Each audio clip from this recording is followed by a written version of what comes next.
Hey everyone, today I'm super excited and a little nervous to take you through my step by step process of sketching the legendary Itachi Uchiha, one of the most iconic characters from Naruto.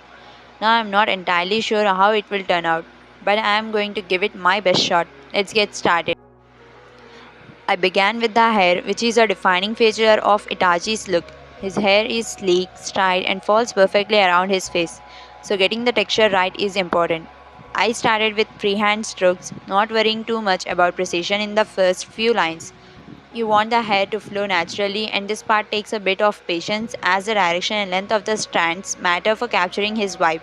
I always try to avoid too much pressure on the pencil at the beginning. It's easier to dark later.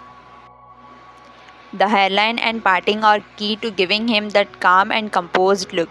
I made sure to curve the parting gently, flowing from the crown of the head, and then I added some finer, softer strokes for those loose strands framing his face. Itachi's hairstyle is pretty simple, but it's so important to get the proportions right.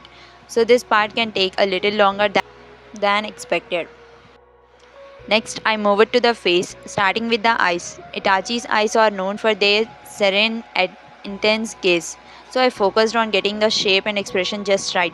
I used light controlled lines for the contours of the eyes. Getting the almond shape right is essential as it sets the tone for his expression.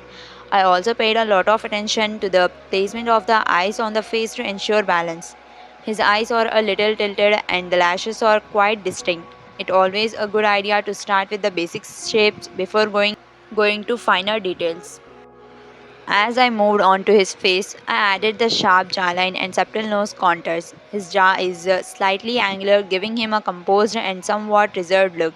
So I used careful strokes to define that. His nose is delicate and I focused on shading around the nostrils to give it a soft, natural look. The proportions of the face are quite important with Tachi.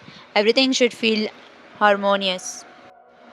Moving on, I sketched the collar necklace and his Akatsuki clock. The collar of the clock is high and defined, making it one of Itachi's standout features, so I made sure to draw it with bold, clean lines. I took my time here, ensuring the collar was symmetrical and that slight curve that's so characteristic. I also drew the necklace with smooth loops, making sure the chain appeared to wrap naturally around his neck. These smaller details add depth to his overall appearance. Now it's time to add the headband, which is an iconic part of his design. The headband represents his roots in the Hidden Leaf village, but there is also that scratched mark over the emblem. I carefully sketched the headband's metal plate and then added the famous symbol. The scratch is so subtle, but it gives the headband its unique, rebellious look. This part is simple, but I made sure to add some curves and folds in the fabric around the plate to make it appear more realistic. Drawing fabric folds can be tricky, but the trick is to pay attention to the natural way fabric would. Now, for the most exciting part, shading. This is where things really start to come together.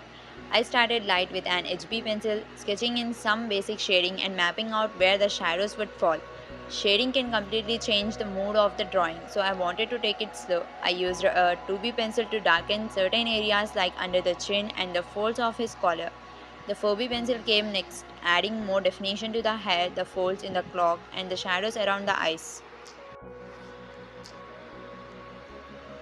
For the darkest areas like his hair, the shadows under the collar, and the deep folds of the cloak, I used 6B, 8B, and even 10B pencils.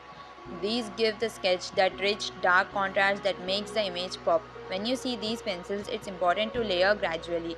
You want to build up the darkness slowly instead of going too heavy too quickly, or you risk losing the softness and depth. I also used a blending stump to smooth out the transitions between the light and dark areas. Each stroke was done freehand, giving me the freedom to make adjustments as I went along. I paid close attention to the subtle details that make Itachi's character so intriguing.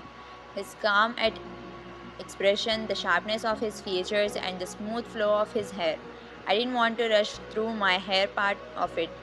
With every line and shade, I was trying to capture the quiet intensity that Itachi is known for. And there you have it. my pencil sketch of Itachi Uchiha. Honestly, I wasn't sure how it would turn out, but with patience, shading techniques, and a love for the character, I think it came together. I hope this inspires you to try your hand at sketching and to keep creating amazing art. Don't worry if it doesn't turn out perfectly the first time. Just keep practicing and you will see improvement. Until next time, stay creative.